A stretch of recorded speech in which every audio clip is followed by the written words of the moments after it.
Hello with Kashif और मैं हूँ कशिफ निसार। आज हम पढ़ेंगे कॉन्ट्रैक्ट एक्ट 1872।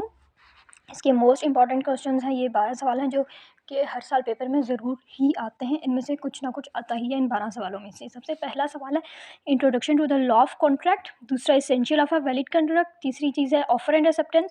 चौथी कंसिडरेशन। पाँचवीं चीज़ है कैपेसिटी टू कॉन्ट्रैक्ट। छठी चीज़ है फ्री कंसेंट। सातवीं चीज़ है वाइडेबल एंड इलीगल कॉन्ट्रैक्ट्स। चौथी चीज़ है परफॉर्मेंस ऑफ अ कॉन्ट्रैक्ट। आठवीं चीज़ है परफॉर्मेंस ऑफ अ कॉन्ट्रैक्ट। नौवीं चीज़ है breach of a contract and remedies. 10वीं चीज़ है क्वाज़ी कॉन्ट्रैक्ट्स। 11वीं चीज़ कॉन्टीजेंट कॉन्ट्रैक्ट्स। 12वीं है स्पेसिफिक कॉन्ट्रैक्ट्स। उसमें कौन सा है contract of indemnity, guarantee, bailment, plays and agency. ठीक हो गया। ये 12 सवाल हैं जो कि मोस्ट इंपॉर्टेंट हैं और हर साल इनमें से पेपर में सवाल आते ही हैं। अब हम शुरू करते हैं। कॉन्ट्रैक्ट क्या है, व्हाट इज़ कॉन्ट्रैक्ट, और उसकी डेफिनेशन हमने देखनी है। सबसे पहली बात है कॉन्ट्रैक्ट एग्रीमेंट है जो इन्फोर्सेबल बाय लॉ होता है। ठीक हो गया। पाकिस्तान में कॉन्ट्रैक्ट जो है कॉन्ट्रैक्ट एक्ट 1872 के तहत होते हैं जो कि पूरे मुल्क में अप्लाई होता है। तो हम लिखेंगे a contract is an agreement enforceable by law. अगली बात क्या बतानी है, in Pakistan contracts are govern by contract act 1872 which applies to the whole country. अगली चीज़ हमने बतानी है इसका सेक्शन कौन सा है। सेक्शन 2H है कॉन्ट्रैक्ट एक्ट 1872। ये क्या डिफाइन कर रहा है, डिफाइंस कॉन्ट्रैक्ट एज। ठीक, इसमें है हमें जो बात बताई है वो ये है कि एग्रीमेंट है, इन्फोर्सेबल बाय लॉ है। तो 1872 के जो कॉन्ट्रैक्ट एक्ट है इसका सेक्शन 2H है, इस पे हमें डेफिनेशन दी है कॉन्ट्रैक्ट एक्ट की, वो ये है N agreement enforceable by law.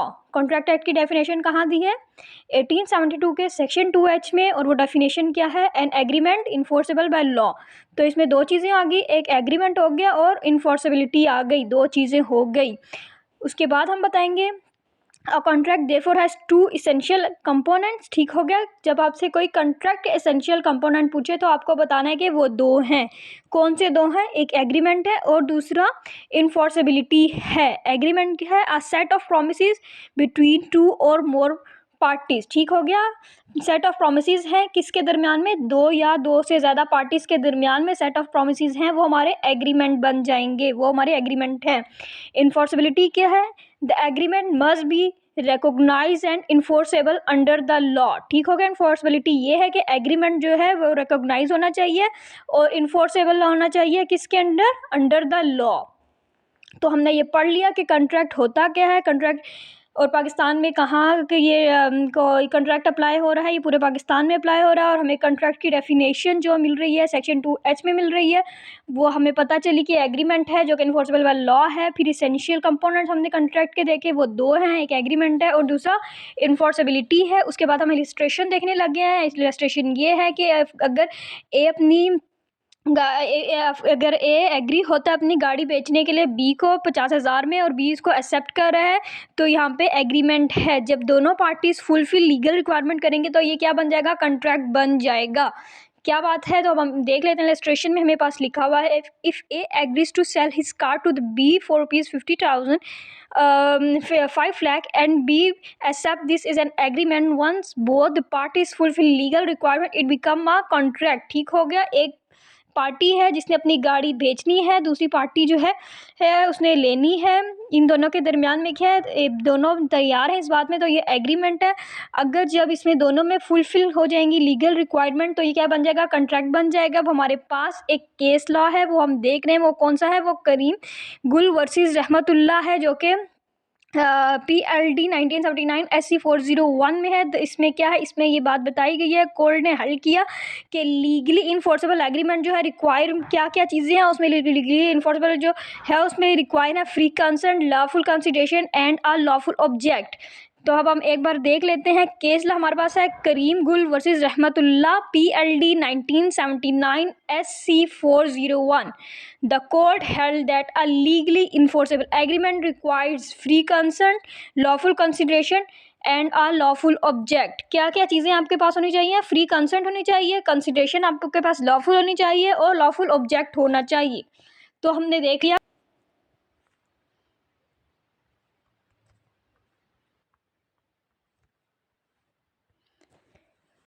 हमने क्या देख लिया, हमने ये देख लिया कि कॉन्ट्रैक्ट होता क्या है, कॉन्ट्रैक्ट की डेफिनेशन कहाँ लिखी हुई है, इसके इसेंशियल कंपोनेंट कौन से हैं और इस इलस्ट्रेशन क्या है और इसमें केस लॉ कौन सा वाला है।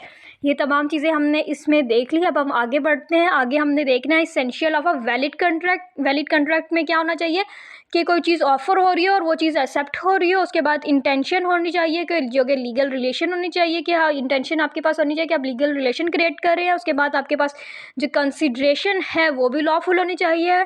अगली चीज़ जो आपके पास है कैपेसिटी होनी चाहिए कॉन्ट्रैक्ट करने की, और आपकी कंसर्न जो है वो फ्री होनी चाहिए। जो आपकी ऑब्जेक्ट है वो लॉफुल होनी चाहिए, और सर्टेनिटी ऑफ टर्म्स। आखिरी बात जो है पॉसिबिलिटी ऑफ परफॉर्मेंस भी होनी चाहिए। अब हम देखने जा रहे हैं जो तमाम चीज़ें पॉइंट मैंने बताया, अब हम इन सबको एक्सप्लेन करके देखेंगे। Essential of a contract for an agreement to become a valid contract it must be fulfil the following condition. ठीक हो गया। वो कंडीशंस कौन सी हैं? सबसे पहले contract act 1872 offer and acceptance आ जाता है इसमें। ऑफर एंड एक्सेप्टेंस हमें कहाँ मिलेगा? सेक्शन नंबर 3 में मिलेगा। कॉन्ट्रैक्ट एक्ट 1872 के इसमें क्या बात बताई है कि हमारे पास जो है लॉफुल ऑफर होनी चाहिए बाय वन पार्टी और एक्सेप्टेंस होनी चाहिए बाय अदर पार्टी। ठीक हो गया। उसके बाद एग्जाम्पल है कि ए ऑफर करता है अपना बाइक सेल करने के लिए बी को 80,000 में और बी उसको एक्सेप्ट कर लेता है। ये ऑफर भी होगी और एक्सेप्टेंस भी हो गई। Offer acceptance section number 3, there must be a lawful offer by one party and acceptance by the other party. ठीक। उसके बाद एग्जाम्पल में आ रहा है A offer sell his bike to the B for ₹80,000 and B accept. ठीक हो गया। ए ने ऑफर किया, बी ने एक्सेप्ट किया, तो हमारे पास ऑफर एंड एक्सेप्टेंस दोनों हो गई। अगली चीज़ है intention to create a legal relation. ठीक हो गया। उनकी इंटेंशन क्या है कि वो कोई लीगल रिलेशन क्रिएट करेंगे। इसमें बात ये बताई गई है कि जो पार्टीज़ हैं उनके दरमियान जो बाइंडिंग होना चाहिए, लीगल ऑब्लिगेशंस बाइंडिंग होनी चाहिए। हमारे पास केस लॉ हमारे पास है बल्फोर वर्सेस बल्फोर 1990 AC 371। इसमें बताया गया था एग्रीमेंट जो है डोमेस्टिक नेचर के वो कॉन्ट्रैक्ट में नहीं आते जब तक कि उनमें इंटेंट इज़ क्लियर हो। ठीक हो गया। Legal intent is clear. तो intention to create legal relations में हम लिखेंगे the parties must intent to create a binding legal obligations. Case law Balfour versus Balfour 1919 AC 371। इसमें हम लिखेंगे agreement of domestic nature are not contracts. ठीक हो गया। कब तक? Unless legal intent is clear. अगली बात है लॉफुल कंसिडरेशन। कंसिडरेशन का मतलब होता है something in return. Lawful consideration जो आप चीज़ दे रहे हैं समथिंग इन रिटर्न वो लॉफुल होनी चाहिए। ये लॉफुल कंसिडरेशन हमारे पास सेक्शन नंबर 23 में है। इसमें हमें बताया गया है कंसिडरेशन जो है something of value lawful and not immoral और इलीगल। ठीक हो गया। एग्जाम्पल हमारे पास है कि selling property for money is valid. ठीक हो गया। But bribe agreement is not. तो लॉफुल कंसिडरेशन सेक्शन नंबर 23। तो हम इसमें ऐसे लिखेंगे the consideration must be something of a value lawful and not immoral और illegal. Example selling property for money is valid but a bribe agreement is not. अगली चीज़ जो हम देख रहे हैं चौथा पॉइंट इसमें है कैपेसिटी टू कॉन्ट्रैक्ट। कैपेसिटी होनी चाहिए कॉन्ट्रैक्ट करने के लिए। ये मैं सेक्शन नंबर 11 में मिलेगा। इस पे सबसे पहले है जो पार्टीज़ है कॉम्पिटेंट होनी चाहिए कॉन्ट्रैक्ट के लिए। इसकी एज है 18 साल से ऊपर होनी चाहिए और साउंड माइंड पर्सन होना चाहिए, और यानी कि कैपेबल होना चाहिए अंडरस्टैंडिंग के लिए कॉन्ट्रैक्ट की। अगले बात नॉट डिस्क्वालीफाइड, मतलब डिस्क्वालीफाइड नहीं होना चाहिए, नो डिक्लेयर नहीं होना चाहिए डिस्क्वालीफाई बाय लॉ। एग्जाम्पल कोई पागल वागल ना हो। तो अब हम देखने जा रहे हैं जो हमने देखना है, क्या बात हमने देखनी है चौथे पॉइंट में हमने देखनी है capacity of a contract section number 11। जब हम लिखेंगे तो हमने ये बात लिखनी है parties must be competent to contract, मतलब कि एज का फैक्टर है जो कि 18 साल से ऊपर होना चाहिए। एज जो है 18 ईयर्स ऑफ अबव। अगली बात जो हमने से बतानी है कैपेसिटी में क्या होनी चाहिए, साउंड माइंड होना चाहिए, capable of understanding the contracts. अगली चीज़ जो है not disqualified, not declare disqualify by law, example insolvent. अब हमारे पास इसका केस लॉ आ रहा है। केस लॉ में हमें बताया गया है Sajjad Ahmed versus Liaquat Ali PLD 1997 Lahore 82 a minor's contract was declare void. इसमें क्या हुआ था, माइनर के कॉन्ट्रैक्ट को वाइड डिक्लेयर कर दिया गया था। अगली बात हमें बताई गई है 5वें पॉइंट में फ्री कंसेंट, मतलब कि फ्री कंसेंट होनी चाहिए, कोई ज़ोर ज़बरदस्ती नहीं होनी चाहिए। फ्री कंसेंट हमारे पास सेक्शन नंबर 14 में लिखा हुआ है, consent must not B obtain by the career under influence, fraud, misrepresentation, mistake. ठीक हो गया। जो है इसमें किसी किस्म की भी धोखाबाजी, फ्रॉड या कोई मिसरिप्रेजेंटेशन या गलती नहीं होनी चाहिए। फ्री कंसेंट होनी चाहिए। एग्जाम्पल हमारे पास है कि ए एग्री होता है अपनी लैंड बेचने के लिए बी को under the duress is the contract is white able. ठीक हो गया। अब हम इसमें देख रहे हैं free consent section number 14, consent must not obtain by coercion, undue influence, fraud, misrepresentation or mistake. Example, A agrees to sell his land to B under duress, the contract is voidable. छठी चीज़ हमें बताई गई है lawful object होनी चाहिए। Lawful object हमें कहाँ मिलेगा? Section number 23 में मिलेगा। तो इसमें है कि जो ऑब्जेक्ट है नॉट इलीगल नहीं होनी चाहिए, इमोरल नहीं होनी चाहिए और अगेंस्ट पब्लिक पॉलिसी भी नहीं होनी चाहिए। एग्जाम्पल हमारे पास है ए एग्री होता है स्मगल के लिए चीज़ों की बी को। ठीक हो गया। This is not a valid contract. ठीक। Lawful object section 23। तो इस पे जो हमने लिखनी है लाइन वो ये है, the object must not be illegal, immoral और अगेंस्ट द पब्लिक पॉलिसी।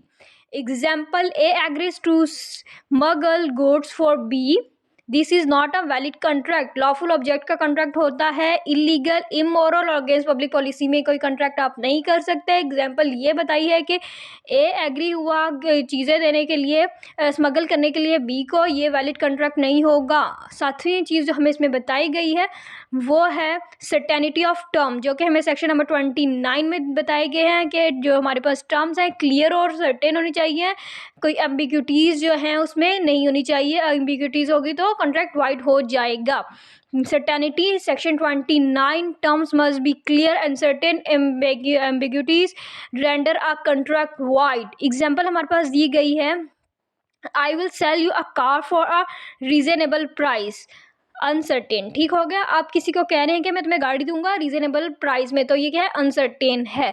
आठवीं चीज़ जो हमारे पास बताई गई है possibility of performance. Possibility of performance जब आप देखेंगे वो आपको सेक्शन नंबर 56 में मिलेगा। इसमें है the contract must be capable of being perform, का जो कॉन्ट्रैक्ट है इस काबिल होना चाहिए कि आप उसको परफॉर्म कर सके। Example, A agree to bring star from the sky for the B, this is void. मतलब कि ए इस बात पे राजी हो गया है कि वो बी के लिए आसमान से सितारे तोड़ के लाएगा, तो ये वाइड है। तो आप essential of a valid contract में आपने देखा offer and acceptance section 3, intention to create legal relation. उसके बाद आपने देखा लॉफुल कंसिडरेशन सेक्शन 23। अगली चीज़ जो है आपके पास capacity of contract section 11, free consent section 14, lawful object section 23, certainty of term section 29, possibility of performance section 56। ये तमाम सेक्शन अभी हमने पढ़े हैं जो कि essential of a valid contracts हैं। अगली चीज़ जो हम देखने जा रहे हैं, types of contract under contract act 1872। 1872 के कॉन्ट्रैक्ट एक्ट में कितनी टाइप्स हैं कॉन्ट्रैक्ट की, हम वो देखने जा रहे हैं। Contracts are not classified into the following, can be classified into following types.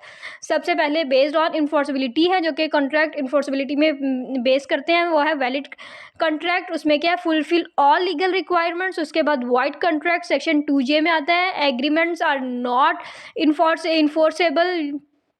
ठीक हो गया। वैलिड कॉन्ट्रैक्ट क्या है? फुलफिल लीगल रिक्वायरमेंट करता है। वाइड कॉन्ट्रैक्ट सेक्शन 2J में है, जो एग्रीमेंट्स जो है नॉट इन्फोर्सेबल होते हैं। वाइड एबल कॉन्ट्रैक्ट जो कि 2I में है, contract that can not be voided by one party due to factors like करेयन। ठीक हो गया। कॉन्ट्रैक्ट्स वो जो कि वाइडेड बाय वन पार्टी हैं, क्यों, किस बात के लिए? ड्यू टू फैक्टर, उनमें फैक्टर होता है करेयन का। उसके बाद इलीगल कॉन्ट्रैक्ट आते हैं। इलीगल कॉन्ट्रैक्ट में कॉन्ट्रैक्ट विद लॉफुल ऑब्जेक्टिव्स जो है वो इलीगल, अनलॉफुल ऑब्जेक्टिव जो है वो इलीगल कॉन्ट्रैक्ट है। अगला जो है बेस्ड ऑन फॉर्मेशन। अब जो फॉर्मेशन में कॉन्ट्रैक्ट बेस करें वो है एक्सप्रेस कॉन्ट्रैक्ट और इम्प्लाइड कॉन्ट्रैक्ट। एक्सप्रेस कॉन्ट्रैक्ट वो है टर्म्स आर एक्सप्लिसिटली स्टेटेड। ठीक हो गया। उस पर जो टर्म्स हैं वो एक्सप्लिसिटली स्टेटेड होनी चाहिए। इम्प्लाइड कॉन्ट्रैक्ट आगे, इम्प्लाइड कॉन्ट्रैक्ट है अराइज फ्रॉम द कंडक्ट और सर्कमस्टेंसेस, यानी कि वो कंडक्ट और किसी हालात पर होते हैं, बनते हैं।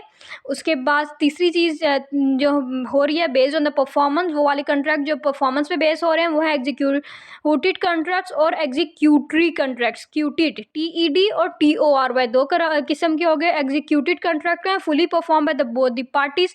TED मतलब जो बोथ पार्टी से परफॉर्म होंगे, फुली परफॉर्म होंगे। एग्जीक्यूटरी TORY कॉन्ट्रैक्ट वो हैं जो obligation are yet to be perform, जिसमें ऑब्लिगेशन हैं अभी परफॉर्म करने के लिए। आगे हम इसमें केस लॉ देख रहे हैं, वो है Ashraf versus Qamar PLD 1995 SC 113। The court distinguish between valid and wide contracts. Ashraf versus Qamar PLD 1995 SC 113 में क्या हुआ था? कोर्ट ने डिस्टिंग्विश किया था between valid and wide contracts में। ठीक, अगली चीज़ हम देखने जा रहे हैं, what is the lawful contract important in Pakistan. ठीक हो गया है। लॉ ऑफ कॉन्ट्रैक्ट जो है उसकी इंपॉर्टेंट पाकिस्तान में देखने जा रहे हैं। इसमें हमारे पास जो चीज़ें हैं 5 मोस्ट इंपॉर्टेंट चीज़ें हैं। सबसे पहले फैसिलिटीज़, ट्रेड्स एंड कॉमर्स है। दूसरी चीज़ लीगल प्रोटेक्शन है। तीसरी इन्फोर्समेंट ऑफ ऑब्लिगेशन है। चौथी चीज़ encourage is the economic stability है। पांचवी प्रोमोट ट्रस्ट है। फैसिलिटीज़, ट्रेड्स एंड कॉमर्स में हम देख रहे हैं इंश्योर स्मूथ बिजनेस करता है, ऑपरेशंस एंड प्रोटेक्ट राइट करता है। अगली चीज़ लीगल प्रोटेक्शन जो है प्रमोट पार्टीज करता है किस चीज़ से? From fraud. और क्या इंश्योर करता है? फेयरनेस इन ट्रांजेक्शन। और तीसरी चीज़ है इन्फोर्समेंट ऑफ ऑब्लिगेशन। इसमें ये क्या करता है? रेमेडीज प्रोवाइड करता है फॉर ब्रीच ऑफ कॉन्ट्रैक्ट के लिए, जैसे कि डैमेजेस, हिज इंजंक्शंस और स्पेसिफिक परफॉर्मेंस वगैरह। इसके बाद चौथी चीज़ है इनकरेजेस द इकोनॉमिक स्टेबिलिटी। ये क्या करता है? ये हमारे पास प्रिडिक्टेबल लीगल फ्रेमवर्क को क्रिएट करता है, किस बात के लिए? इन्वेस्टमेंट एंड ट्रेड के लिए। उसके बाद प्रोमोट्स ट्रस्ट, क्या इसमें हम बताएंगे? ये बिल्ड करता है, ये कॉन्फिडेंस को बिल्ड करता है पार्टीज़ में, किस चीज़ के लिए? इंटर इन द एग्रीमेंट में इंटर होने के लिए। तो हमने इसमें ये देख लिया फैसिलिटीज़, ट्रेड्स, कॉमर्स हमें क्या कर रहा है? Ensure the smooth business operations and protect the rights. अगली चीज़ लीगल प्रोटेक्शन में हमने देखा protect the parties from the fraud and ensure fairness in transactions. तीसरी चीज़ है इन्फोर्समेंट ऑफ ऑब्लिगेशन। ये हमें क्या कर रहा है? Provides remedies for the breach of contract such as damages, injunction and the specific performance. चौथी चीज़ इनकरेज द इकोनॉमिक स्टेबिलिटी। ये क्या कर रहा है? Create a predictable legal framework for investment and trades. पांचवी चीज़ है promotes trust, build confidence among the parties to enter into agreements. अब हम इसकी इलस्ट्रेशन देखने जा रहे हैं। A contract to supply goods on the time ensures timely business operation benefiting the economy। उसके बाद हमारे पास केस अगला जो आ रहा है इसमें वो है Fazlur Rahman versus allied bank. Fazlur Rahman और अलाइड बैंक है जो कि 1999 SC MR 665 है। ये हमें क्या कर रहा है? एम्फेसाइज रोल ऑफ कॉन्ट्रैक्ट कर रहा है इन कमर्शियल स्टेबिलिटी में। ठीक हो गया, emphasize the role of contract in commercial stability. अगली चीज़ हमारे पास है कॉन्टीजेंट कॉन्ट्रैक्ट। कॉन्टीजेंट कॉन्ट्रैक्ट क्या होता है? अगला सवाल हम देखने जा रहे हैं, what is the contingent contract. Contingent contract की एक टाइप है जो कि क्या करते हैं? परफॉर्मेंस और एग्जीक्यूशन ऑफ अ कॉन्ट्रैक्ट जिसमें डिपेंड होती है occurrence of specific uncertain events में। ये जो इवेंट होते हैं मे हो सकते हैं या नहीं हो सकते, मे और मे नॉट हैपन कब? इन द फ्यूचर। और ये जो कॉन्ट्रैक्ट है अप्लाई जो है ओनली इन्फोर्सेबल होंगे जबकि कॉन्टीजेंसी होगी। ठीक हो गया। अगली तरह से अगर हम देख लें जो कॉन्टीजेंट कॉन्ट्रैक्ट हैं वो conditional upon a particular event करते हैं एंड इफ दैट अगर वो इवेंट ना हो तो कॉन्ट्रैक्ट नहीं होते। अब हम इसको देख लेते हैं हमने लिखना कैसे है। A contingent contract is a type of a contract where the performance of execution of a contract depends on the occurrence of a specific uncertain events. ठीक, दिस इवेंट मे और may not happen in the future. May और may not happen in the future. The contract will only be enforceable when the contingency take place. ठीक होगा, जब contingency होगी तो ही ये contract होंगे। In other words a contingent contract is conditional upon a particular event and if that event does not occur the contract does not come into existence। अब पाकिस्तान में जो है कंटीजेंट कॉन्ट्रैक्ट गवर्न होता है सेक्शन 31 से लेके section 36 contract act 1870 18। अब हमने जब सेक्शन इसका बताना है तो हमने बताना है section number 31 to section 36 contract act 1872 में हमने कॉन्टीजेंट कॉन्ट्रैक्ट देखेंगे। अगली चीज़ हमारे पास है legal definition of a contingent contract. According to the section 31 of the contract act 1872 contingent contract defined as, क्या डेफिनेशन है इसकी?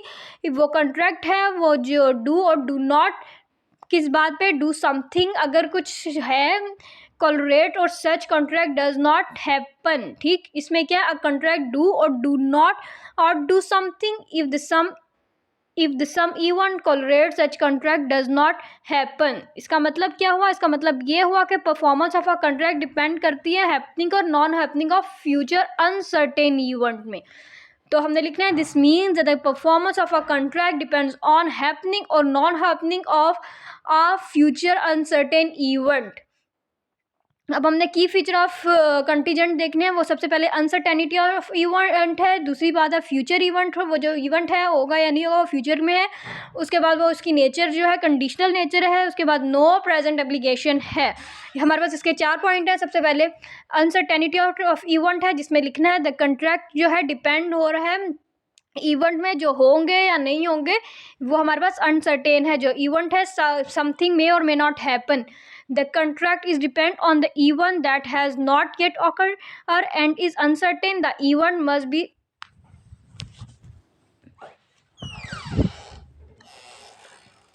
the contract is uncertainty of event ये है the contract is depend on the event that has not yet occurred and is uncertain। ठीक हो गया? अभी occur नहीं हुआ और ये uncertain है। the must be something that may or may not happen, ये वो चीज़ है जो हो सकती है या नहीं भी हो सकती। उसके बाद future event है, इसमें लिखा है the event that वो जो आपको ट्रिगर कर रहा है परफॉर्मेंस में वो फ्यूचर में है, not something that has all, वो ऐसा कुछ भी नहीं है जो कि पहले हो चुका हो। फ्यूचर इवेंट में हम जब फ्यूचर इवेंट की हम हेडिंग डालेंगे तो उसमें हमने ये बात लिखनी है the event that triggers the performance must be a future event not something that has already happened. अगली बात है कंडीशनल नेचर। तीसरी पॉइंट हमने डालना है जिसमें है the contract is conditional and will only be enforceable और executed if the specified event occur. क्या है? ये कॉन्ट्रैक्ट जो है कंडीशन पे है और ये अब कब होगा? ये तब होगा जो कि इन्फोर्स एग्जीक्यूटेड जबकि स्पेसिफिक इवेंट होगा। उसके बाद नो प्रेजेंट एप्लीकेशन। चौथी चीज़ हमने लिखनी है इसमें ये क्या? कॉन्टीजेंट इवेंट ऑकर होगा तो until the contingent event occur. उसके बाद क्या है? इसमें कोई भी ऑब्लिगेशन परफॉर्मेंस की कॉन्ट्रैक्ट में नहीं है। द परफॉर्मेंस कब होगी? ऑनली जबकि इवेंट होगा। नो प्रेजेंट ऑब्लिगेशन की हेडिंग डाली हमने लिखनी है until the contingent event occurs there is no obligation to perform the contract the performance become due only if the event happens. तो कंटीजेंट कॉन्ट्रैक्ट में हमने की फीचर में देखा uncertainty of event, future event, conditional nature और no present obligations.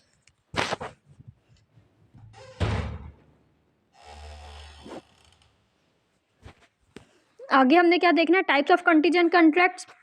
इसकी कितनी types हैं? इसकी 2 टाइप्स हैं, contract based on conditional president और जो है contract based on the condition subsequent. जो प्रेसिडेंट है उस पर क्या करना है? उसमें हमने ये करना है द कॉन्ट्रैक्ट है इन्फोर्सेबल होगा, कब होगा? When the condition fulfil. ठीक हो गया? और क्या है? Event must occur first for the contract become operative. तो जब हम लिखेंगे contract based on the conditional precedent तो हमने उसमें लिखना है the contract will become enforceable only when the condition is fulfilled. The event must occur first for the contract to become operative. Example हमने लिखनी है, एग्जाम्पल में लिखना है a contract for sale of goods. ठीक हो गया? क्या कॉन्ट्रैक्ट है? सेल ऑफ गुड का। Which stage that the buyer will purchase the goods only. ठीक हो गया? बायर चीज़ें ले रहा है कब? उसके पास ने शर्त बता दी है if they passes a certain quality test. अगर वो कोई क्वालिटी टेस्ट उसने दिया, अगर वो उसे पास कर ले तो बायर उससे चीज़ें लेगा। If the goods fails the test. ठीक हो गया? अगर वो जो है उसकी क्वालिटी टेस्ट फेल हो गया तो कॉन्ट्रैक्ट नहीं होगा।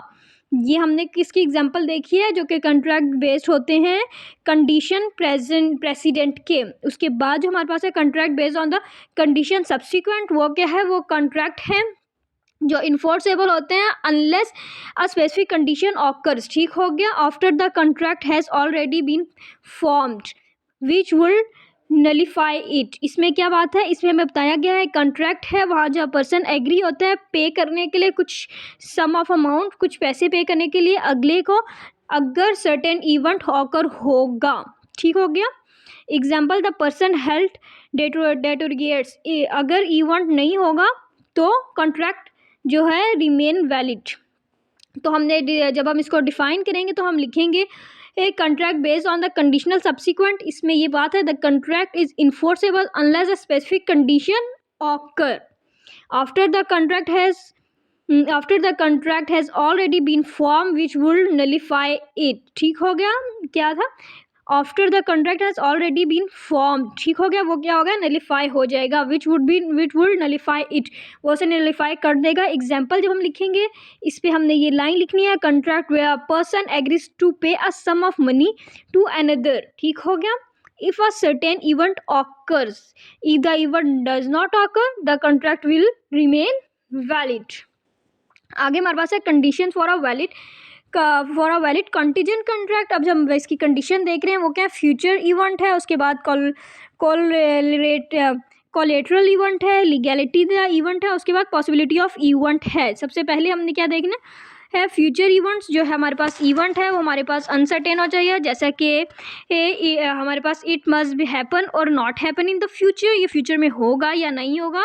ये जो है हमें इवेंट है, it should not be event there is already ही सर्टेन और ऑकर्ड इन द पास्ट। ठीक है, ये वो इवेंट नहीं है जो कि पहले हो चुका है या सर्टेन है। इसमें हम जब फ्यूचर इवेंट लिखेंगे, the event must uncertain, that is it must happen और not happen in the future, it should not be an event there is already certain और ऑकर इन द पास्ट। उसके बाद हमारे पास कोलेटरल इवेंट, इसमें हमने बताना है जो इवेंट है रिलेटेड होना चाहिए कॉन्ट्रैक्ट, जैसा कि the way in a way that this occur directly affects the performance, जो directly affect कर रहा है performance of contract के। collateral event, the event must be related to the contract in such a way that their its occurrence directly affect the performance of a contract, जिसकी occurrence directly affect किस चीज़ को करिए, performance of a contract को।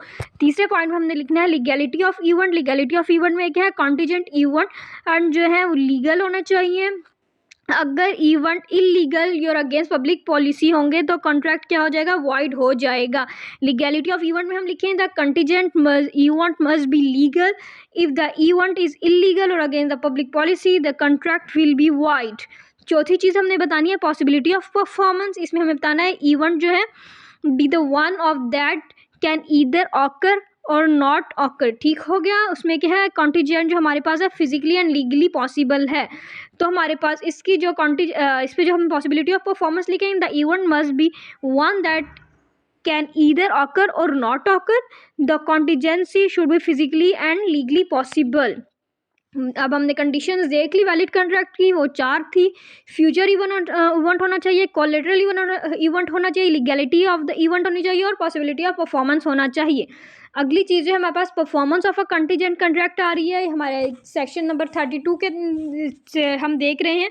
इस पर क्या है, इस पर लिखा है सेक्शन 32 कॉन्ट्रैक्ट 1872 डील करता है performance of a contingent contract.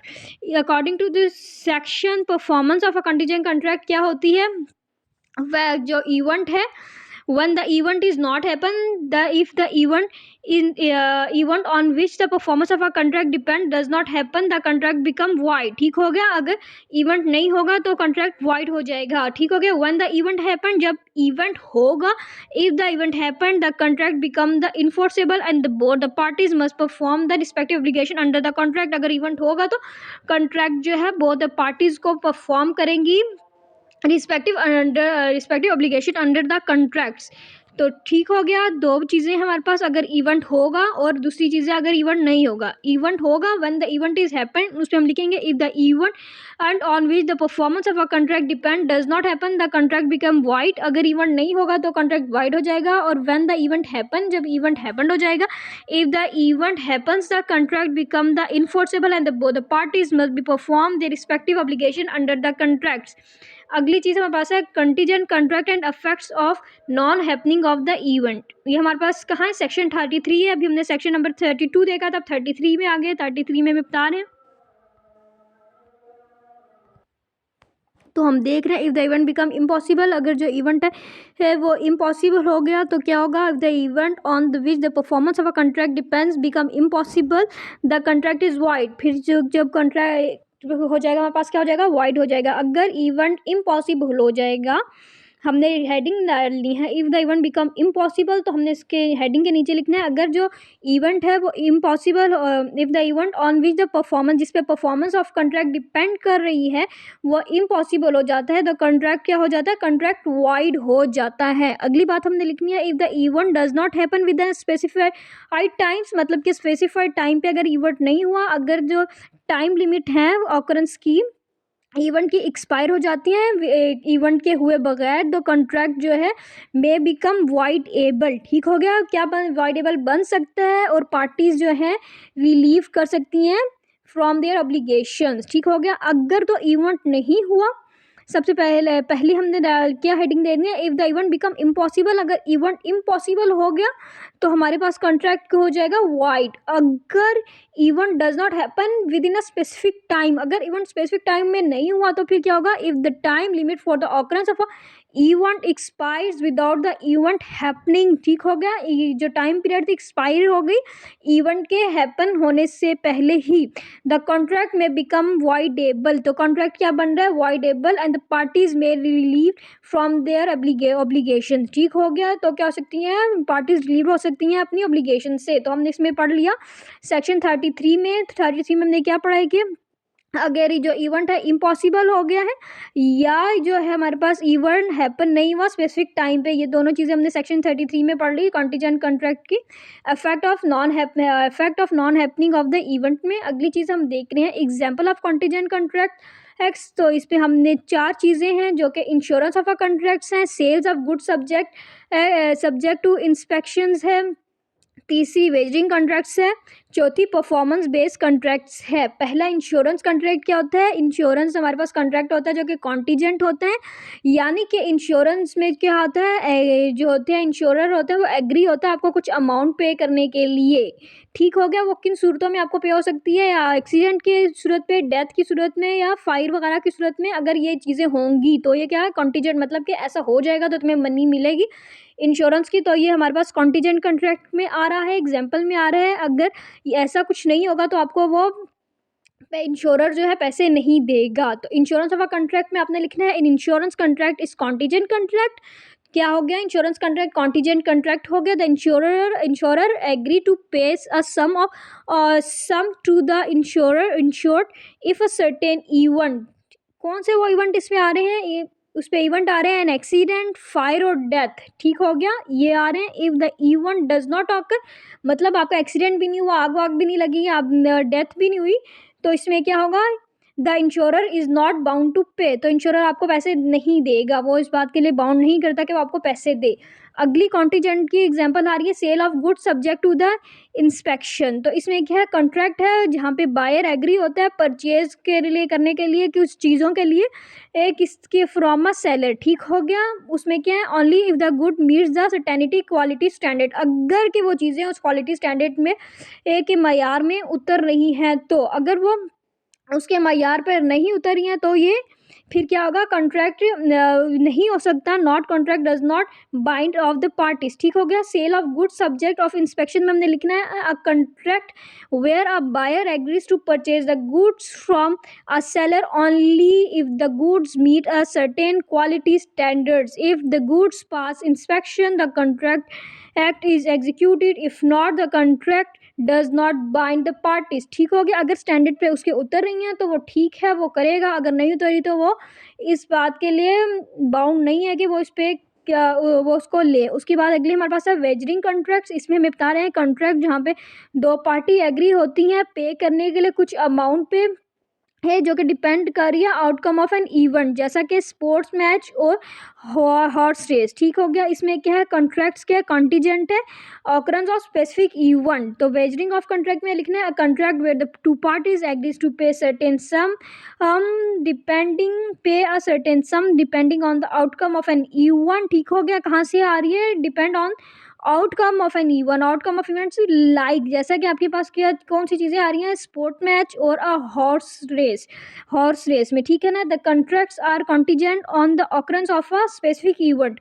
चौथी चीज़ जो हम इसमें एग्जाम्पल में देख रहे हैं वो परफॉर्मेंस बेस्ड कॉन्ट्रैक्ट्स हैं। इसमें यह है कि कॉन्ट्रैक्ट जो है जहाँ पे इंडिविजुअल एग्री होता है पे करने के लिए रिवॉर्ड, कौन सी सूरत में, only if a certain event occur के, सिर्फ कोई इवेंट उसने बता दिया अगर वो होगा। उसमें हम क्या देख रहे हैं, जैसे कि agreeing to reward another for finding and returning their lost property. तो हम इसमें performance of based on contract में हमने क्या देखा, a contract where individual agrees to pay the reward only if the contract event if the certain event occurs. जैसा कि क्या है, person agreeing to reward another for finding and returning their lost property, मतलब कि वो अपनी find करे और रिटर्न करे लॉस्ट प्रॉपर्टी। तो परफॉर्मेंस बेस्ड कॉन्ट्रैक्ट ये हो गए। तो हमारे पास ये 4 एग्जांपल्स किसकी थी, कॉन्टीजेंट कॉन्ट्रैक्ट्स की, इंश्योरेंस कॉन्ट्रैक्ट एक्स, उसके बाद sale of good subject inspection wagering contracts और परफॉर्मेंस बेस्ड कॉन्ट्रैक्ट। इसके आगे हम देख रहे हैं कंटीजेंट कॉन्ट्रैक्ट्स और अदर कॉन्ट्रैक्ट्स, यानी कि एक कंटीजेंट कॉन्ट्रैक्ट को एक साइड में रखेंगे और बाकी कॉन्ट्रैक्ट्स को दूसरी साइड में रखेंगे और इन दोनों का फर्क देखेंगे। सबसे पहले हमारे पास वाइड कॉन्ट्रैक्ट आ गया। वाइड कॉन्ट्रैक्ट वो कॉन्ट्रैक्ट है जो कि लीगली अनइन्फोर्सेबल है फ्रॉम द बिगिनिंग, ठीक हो गया, जो कि शुरू से ही अनइन्फोर्सेबल है। और कॉन्टीजेंट क्या है, जबकि कॉन्टीजेंट हमारे पास वैलिड है जब सर्टेन इवेंट ऑकर होगा और फेल टू ऑकर होगा, ठीक। इस पे हमने क्या लिखना है, वैलिड कॉन्ट्रैक्ट की जब हम इसमें हेडिंग लिखेंगे इन दोनों के डिफरेंट कॉन्टीजेंट और वैलिड कॉन्ट्रैक्ट के, तो हम इसमें लिखेंगे वैलिड कॉन्ट्रैक्ट जब सबसे पहले आ रहा है उस पर लिखेंगे valid contract is one that is legally unenforceable from beginning, ठीक हो गया। वाइड कॉन्ट्रैक्ट कौन सा है, जो कि शुरू से ही अनइन्फोर्सेबल है। और कॉन्टीजेंट के मुकाबले में जब हम डालेंगे तो कॉन्टीजेंट क्या है, on the other hand is valid कब, द सर्टेन इवेंट ऑकर और fails to occur. Void contract तो शुरू से ही जो है इन्फोर्सेबल नहीं है, जबकि हमारे पास कॉन्टीजेंट कॉन्ट्रैक्ट है, हमारे पास कब इन्फोर्सेबल है, जबकि सर्टेन इवेंट होगा या नहीं होगा तब।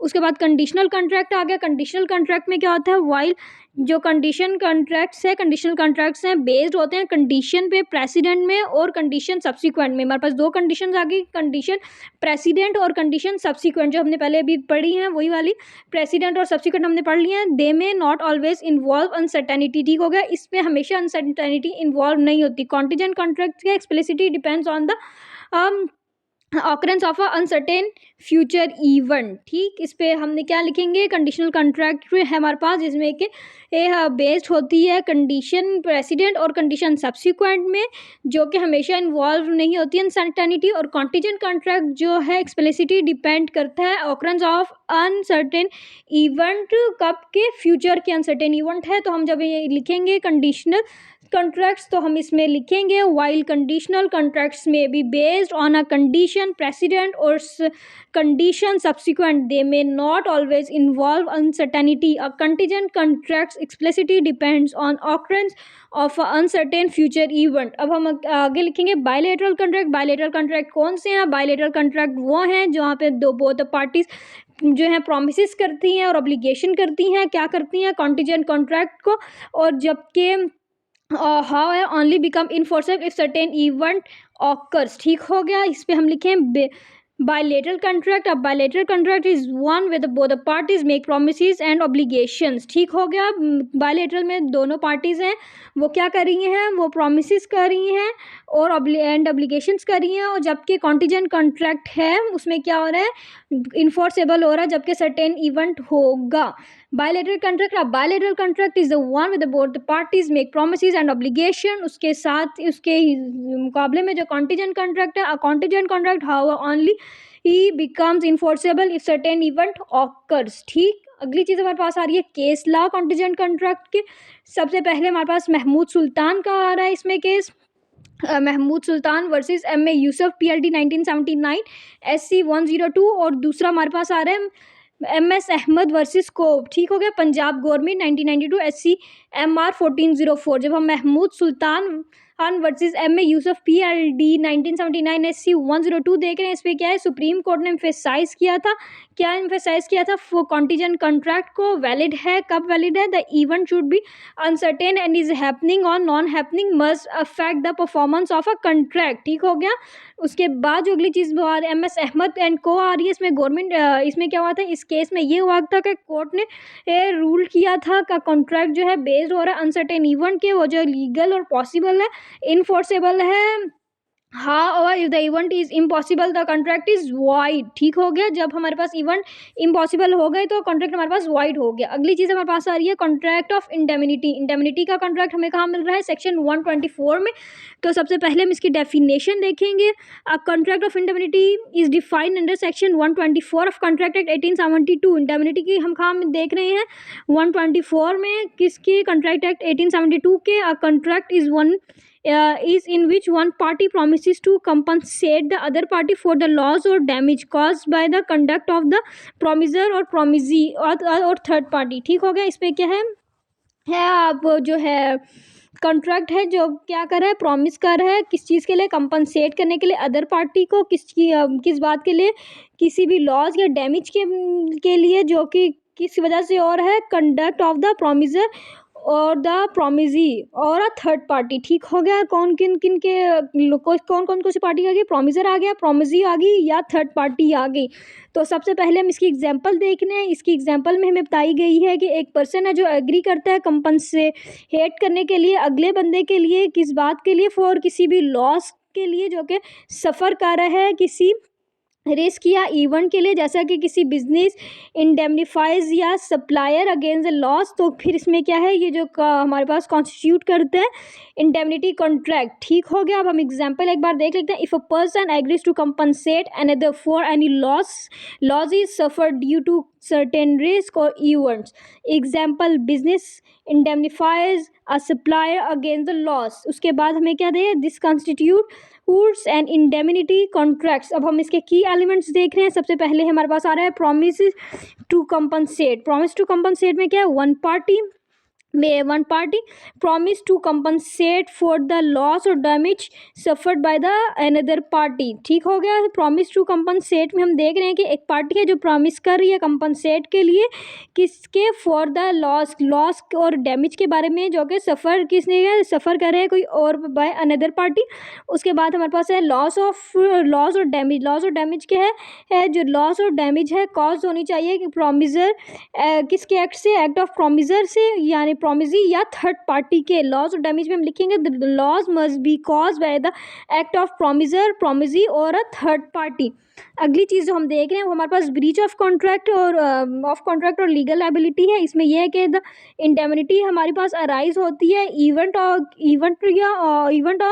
Of a breach of a contract या लीगल लायबिलिटी पे। तो ब्रीच ऑफ अ कॉन्ट्रैक्ट और लीगल लायबिलिटी क्या है, द इंडेमनिटी अराइज हो रही है in the event of a breach of contract और लीगल लायबिलिटी में। उसके बाद हम राइट्स ऑफ इंडेमनिटी होल्डर देख रहे हैं। उसमें आ रहा है राइट टू रिकवर आ रहा है हमारे पास। सबसे पहले इंडेमनिटी होल्डर के पास राइट है वो रिकवर कर सके जो कि कॉस्ट इंश्योर की थी इन प्रोटेक्टिंग देमसेल्फ। ठीक हो गया। किससे, फ्रॉम द लॉस और डैमेज से। और यहाँ तक कि जो है इंडेमनिटी इज साइलेंट और इशू ऑन दिस इशू। यहाँ तक कि इंडेमनिटी जो है वो साइलेंट है इस इशू में। जब हम राइट ऑफ इंडेमनिटी होल्डर लिखेंगे, पॉइंट लिखेंगे, तो हम इसके नीचे ये लाइन लिखेंगे, राइट टू रिकवर में हमारे पास आ रहा है the indemnity holder has a right to recover the cost insured in the protecting themselves. ठीक हो गया। प्रोटेक्टिंग देमसेल्फ किस चीज़ से, फ्रॉम द लॉस और damage even if the indemnity is silent on this issue. यहाँ तक कि इंडेमनिटी साइलेंट है इस इशू पे। उसके बाद राइट टू सू आ रहा है हमारे पास। राइट टू सू में हमें क्या देख रहे हैं, the indemnity holder can sue the indemnifier. ठीक हो गया। इंडेमनिटी होल्डर क्या कर सकता है, इंडेमनीफायर को सू कर सकता है किस बात के लिए, डैमेज जो हुआ है किस एज पर द कंट्रैक्ट। ठीक हो गया। इन राइट टू सू में हम लिखेंगे the indemnity holder can sue the indemnifier for the damages cause as per contracts. अगली चीज़ हमारे पास आ रही है कंट्रैक्ट ऑफ गारंटी। जो कंट्रैक्ट ऑफ गारंटी है हमारे पास सेक्शन 126 है। हमने 124 में इंडेमनिटी पढ़ लिया और 126 में गारंटी पढ़ रहे हैं। तो गारंटी में क्या होता है, गारंटी में ये होता है contract of a guarantee define है हमारे पास सेक्शन 126 में कंट्रैक्ट एक्ट 1872 में, जिसमें हम ये देख रहे हैं एज अ कंट्रैक्ट वे, जहाँ पे एक पार्टी होती है, गारंटर होती है, एग्री हो जाती है, रजामंद हो जाती है, यानी कि परफॉर्म करने के लिए ऑब्लिगेशन किसके, ऑफ अनदर पार्टी के। ठीक हो गया।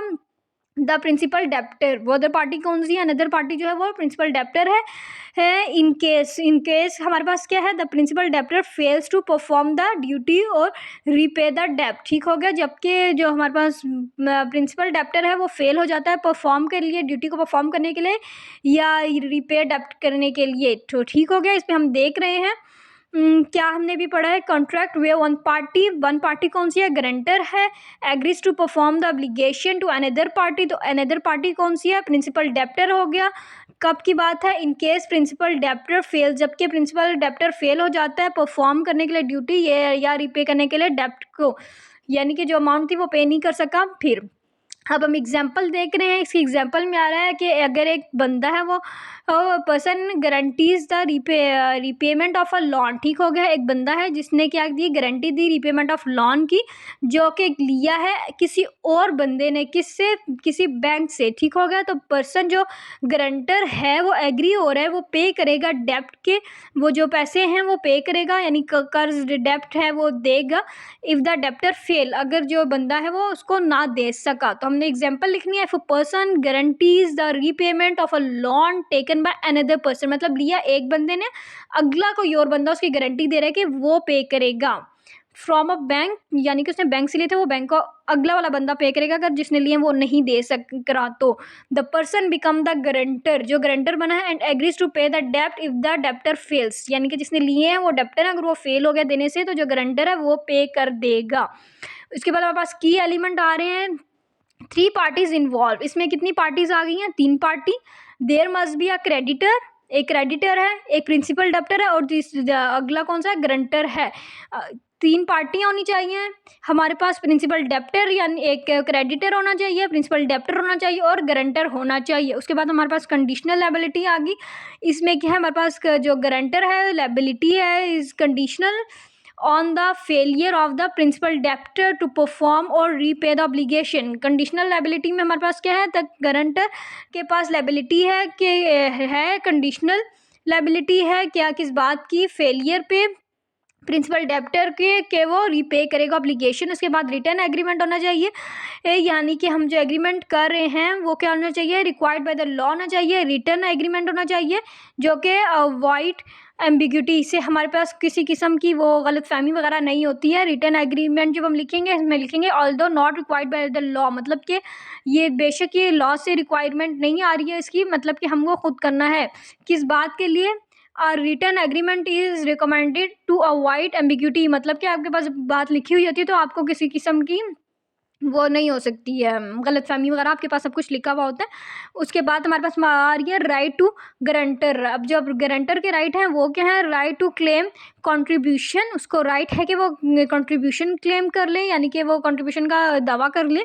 If the guarantor pays the डेप्ट, अगर जो गारंटर है वो पैसे दे रहे हैं, they can seek the contribution of other co guarantor. ठीक हो गया। वो कंट्रीब्यूशन कहाँ से ले सकता है, अगले को गारंटर से वो कंट्रीब्यूशन ले सकते हैं। अगली चीज़ आ रही है राइट टू सब ऑरिजिनेट। इसमें हम क्या देख रहे हैं, इसमें हम देख रहे हैं the guarantor can step into the shoes of the creditor. ठीक हो गया। तो गारंटर कहाँ स्टेप कर रहा है, शू ऑफ क्रेडिटर के, after the performing the contract and may recover the डेप्ट। ठीक हो गया। कब कर रहे हैं, after performing the contract, perform करने के और रिकवर डेप्ट के, एक इससे फ्रॉम द प्रिंसिपल डेप्टर से। उसके बाद क्या, राइट टू बी ही डिस्चार्ज का राइट है if a contract between the principal debtor and the creditor is alter. ठीक हो गया। इसमें क्या है, अगर contract between the principal debtor और क्रेडिटर जो है वो अल्टर हो गया है कंसेंट ऑफ द गारंटर के बगैर। ठीक हो गया। द गारंटर क्या है, डिस्चार्ज कर सकता है लायबिलिटी से। अगली चीज़ हम देखने जा रहे हैं कॉन्ट्रैक्ट ऑफ बेलमेंट। अब हमने बेलमेंट का देखना, अब हमने सबसे पहले कौन सा देखा था, इंडेमनिटी देखा था। कॉन्ट्रैक्ट ऑफ इंडेमनिटी 124 में था। उसके बाद कॉन्ट्रैक्ट ऑफ गारंटी 126 में था, और 148 में बेलमेंट आ रहा है। बेलमेंट हम देख रहे हैं वो क्या है, ये हमारे पास 1872 के सेक्शन नंबर 148 में आ रहा है। इसमें ये होता है कि इन विच वन एक पार्टी होती है जो बेलर होती है, जो डिलीवर करती है चीज़ों को अगली पार्टी को, जो कि बेली होती है। ठीक हो गया, बेलर हो गया, बेली हो गया। किस चीज़ के लिए? स्पेसिफिक पर्पस के लिए। And good must be return, और जो चीज़ें हैं वापस दे देनी होती हैं या वंस द पर्पस इज अकम्प्लीट, जब आपका काम हो जाए तो आपको चीज़ें वापस देनी पड़ती हैं। ये हम बेलमेंट में पढ़े हैं।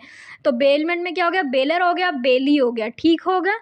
और हमारे पास जो है गुड होती हैं जो हमें वापस करनी होती हैं, जबकि आपका पर्पस जो होता है कंप्लीट हो जाए। एग्जाम्पल पहले हम लोग एक बार ये देख लेते हैं। Contract of a bailment defined under the section 148 of the Contract Act 1872 as a contract in which one party, the bailer, delivered the goods to another party bailey। ठीक हो गया। वन पार्टी है, बेलर है जो deliver good कर रहा है other party को, जो कि बेली है। फॉर अ स्पेसिफिक पर्पस, किस चीज़ के लिए? पर्पस जो है स्पेसिफिक होना चाहिए, for a specific purpose. And the good must be return, और जो चीज़ें हैं वापस देनी होती हैं upon the purpose is complete, जब आपका काम हो जाए। एग्जाम्पल हम देने जा रहे हैं कि एक पर्सन है जो कि लीव्स का अपनी कार जो है छोड़ता है किसी मैकेनिक की दुकान में, किस चीज़ के लिए? रिपेयर के लिए। इज मेकिंग, वो जो कॉन्ट्रैक्ट करता है बेलमेंट का, दो मैकेनिक है वो बेली है expected to return the car, मतलब उसको वो कार वापस देनी है जब वो रिपेयर हो जाए। तो एग्जाम्पल हम लिखेंगे, a person who leaves their car with a mechanic for repair is making a contract of bailment. The mechanic bailey is expected to return the car once the repairs are completed। अब हम इसकी की elements देख रहे हैं। सबसे पहले हमने देखना है डिलीवर ऑफ गुड्स। ठीक हो गया। सबसे पहले तो चीज़ें जो कि डिलीवर होनी चाहिए, the goods are handed over from the bailor to the bailee. ठीक हो गया। जो गुड्स हैं बेलर से बेली को दी जा रही हैं, क्या? For a specific purpose. Deliver of goods की हेडिंग में हमने लिखा है the goods are handed over from the bailor to the bailee for a specific person. अगली चीज़ जो हम देख रहे हैं duty to return. Duty to return में क्या है? बेली को जो है उसको क्या करना है? रिटर्न गुड्स, मतलब कि चीज़ें जो है वापस देनी है जबकि स्पेसिफिक पर्पस जो है बेलमेंट का फुलफिल हो जाए।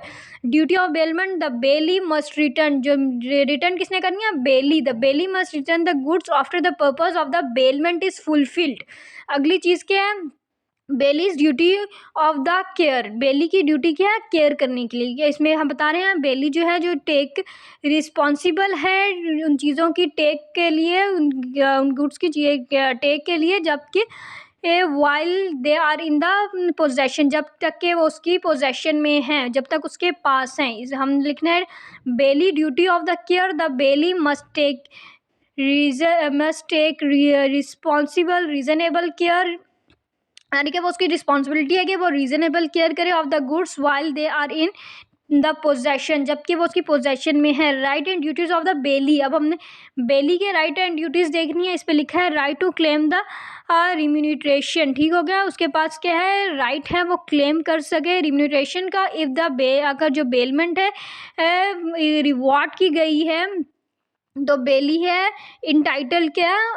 तो बेली इंटाइटल है रिम्यूनरेशन के, right to claim remuneration if the bailment is rewarded, the bailee is entitled to remuneration. उसके बाद राइट टू लीन है, हमारे पास लीन का राइट है। द राइट टू लाइन है। इसमें क्या है? द बेली में रिट्रेन द पोजेशन। ठीक हो गया। उसने क्या करना है? पोजेशन जो है वह रिट्रेन करनी है, जबकि गुड जो है बेलर ने पे किया है सर्विस जो प्रोवाइड है उसको पे किया है।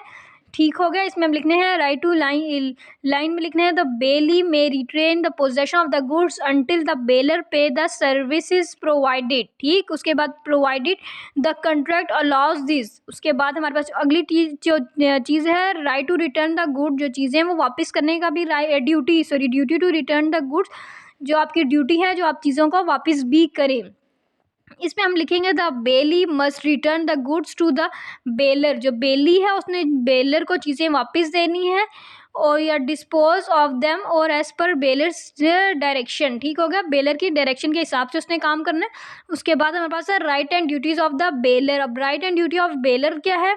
सबसे पहले right to disclose the defects है, यानी कि जो चीज़ें उसमें ख़राबी है, कुछ मसाइल हैं, वो उसको ड्यूटी है उसकी कि वो बताए।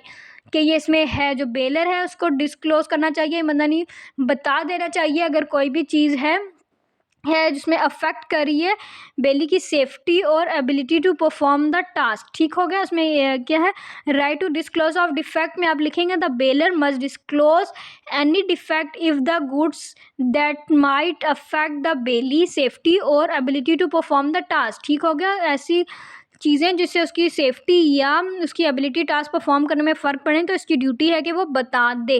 Right to demand the return of goods, तो इसके पास राइट है कि वो डिमांड कर सके चीज़ वापस की जाए। जो बेलर है उसके पास राइट है वो डिमांड करे कि जो चीज़ है उसको दी गई है, पर्पज़ हो गया है तो उसको वापस कर दे। Right to demand the return of the good, the bailor has a right to demand the return of the goods once the purpose of the bailment is fulfilled. अब हमारे पास है कॉन्ट्रैक्ट ऑफ प्लेज, ये हमारे पास section 172 में आ रहा है। तो हमने भी कौन कौन से कॉन्ट्रैक्ट पढ़े। सबसे पहले contract of indemnity 124, contract of guarantee 126, bailment 148 और हम 172 में पढ़ेंगे कॉन्ट्रैक्ट ऑफ प्लेज। ठीक हो गया। प्लेज में हम क्या पढ़े हैं, कॉन्ट्रैक्ट ऑफ प्लेज जो हमें 172 में मिलेगा। इसमें क्या है, स्पेसिफिक टाइप ऑफ बेलमेंट है जहाँ की जो चीज़ें होती हैं डिलीवर की जाती हैं ये ऐसा सिक्योरिटी के तौर पे फॉर अ डेब्ट। ठीक हो गया। और परफॉर्मेंस ऑफ एन ऑब्लिगेशन। ठीक हो गया। किस बात के लिए, डेब्ट और परफॉर्मेंस ऑफ ऑब्लिगेशन के बारे में। जो पर्सन है वो जो प्लेजेस है गुड्स को इज कॉल्ड द प्लेजर। ठीक हो गया। जो पर्सन है जो the person who pledges the good is pleasure. ठीक हो गया। अगली चीज़ है, and the person receiving the good is called the प्लेजी। एक प्लेजर हो गया और एक प्लेजी हो गया। प्लेजर PLEDGOR जो है हमारे पास कौन है, प्लेजर, जो कि क्या कर रहा है, एंड द पर्सन हु प्लेजिस, जो प्लेजिस कर रहा है गुड वो क्या है, प्लेजर हो गया। The person who receiving the goods, और जो चीज़ें ले रहा है वो प्लेजी हो गया। इसमें हम क्या देख रहे हैं, अ पर्सन प्लेजिस देयर ज्वेलरी। ठीक हो गया। एक पर्सन है अपनी ज्वेलरी दे रहा है, प्लेजिस ज्वेलरी कर रहा है किसको, बैंक को। किस चीज़ के लिए, सिक्योरिटी फॉर अ लोन, यानी कि बैंक से कर्जा ले रहा है और अपनी ज्वेलरी दे रहा है। The bank holds the jewellery as a security until the loan is repaid. ठीक हो गया। तो वो ज्वेलरी कब तक उस बैंक में रहेगी, जब तक कि वो अपना लोन ना दे दे। ठीक हो गया। इसमें हमारे पास एक कौन कौन सी चीज़ें आ गई, इसमें हमारे पास एक प्लेजर आ गया और एक प्लेजी आ गया। तो जिसमें हम एग्जाम्पल में हमने क्या देखा कि एक पर्सन है जो कि प्लेजी है, जो प्लेजिस कर रहा है अपनी ज्वेलरी को, कि अपनी ज्वेलरी किसको कर रहा है, बैंक को। किस बात के लिए, सिक्योरिटी ऑफ और लोन के लिए। और जो बैंक उसकी ज्वेलरी ले रहा है सिक्योरिटी के लिए, लोन वो कब तक के लिए ले रहा है, जब तक कि वो लोन वापस दे दे। उसके बाद हमारे पास की एलिमेंट आ रहे हैं। की एलिमेंट हमारे पास है deliver of the goods as a security. आपने अपने जो चीज़ें हैं वो डिलीवर करनी है किस चीज़ के लिए, सिक्योरिटी के तौर पे आपने देनी है। ठीक हो गया। The pleasure deliver the goods. ठीक हो गया। जो प्लेजर है वो क्या कर रहा है, चीज़ें दे रहा है टू द प्लेजी को। किस बात के लिए, सिक्योर ऑफ डेब्ट और एन ऑब्लिगेशन। उस हम इसमें क्या लिखेंगे, की एलिमेंट में deliver of good as security. जो आपके पास चीज़ है वो आप दे रहे हैं सिक्योरिटी के लिए और उसके बदले में आप पैसे ले रहे हैं, और जब आप कर लेंगे पैसे पूरे कर लेंगे तो आपकी चीज़ जो है वो वापस मिल जाएगी। The pleasure delivers the good, जो प्लेजर चीज़ें दे रहे हैं टू द प्लेजी को। ठीक हो गया। टू द सिक्योर डेब्ट or an obligation. The pledger deliver the goods to the pledgee to secure debt or a obligations. उसके बाद possession of the goods है, possession of the goods में ये है, the pledge has the possession of the goods। जो pledgee है उसके पास possession किस चीज़ की है, गुड्स की, बट नॉट ऑनरशिप। ऑनरशिप नहीं है, सिर्फ पोजेशन है। पोजेशन है आपके पास, इसमें जो आप ले रहे हैं किसी का सिक्योरिटी के तौर पे, तो आपके पास सिर्फ उसकी पोजेशन है, ऑनरशिप नहीं। ऑनरशिप उसी की है जिसकी चीज़ है। जब वो आपको आपके पैसे दे देगा तो आपको उसकी चीज़ वापस देनी है क्योंकि वो उसका मालिक है। उसके बाद हमारे पास आ गया लेन। आ गया लेन में है, the pledgee has a lien the right to retain possession. Lien का मतलब क्या है, right to retain possession on the goods pledge until the डेब्ट इज पेड। जो प्लेजी है उसके पास राइट है लीन का। लीन का मतलब क्या है, लीन का मतलब है right to retain the possession, यानी कि पोजेशन वापस कर दी जाए on the goods the pledge until the डेब्ट इज पेड। जबकि डेब्ट पेड हो, जबकि जो कर्जा लिया वो वापस दे दिया गया तो उसको वापस देनी पड़ेगी। ये उसका राइट है।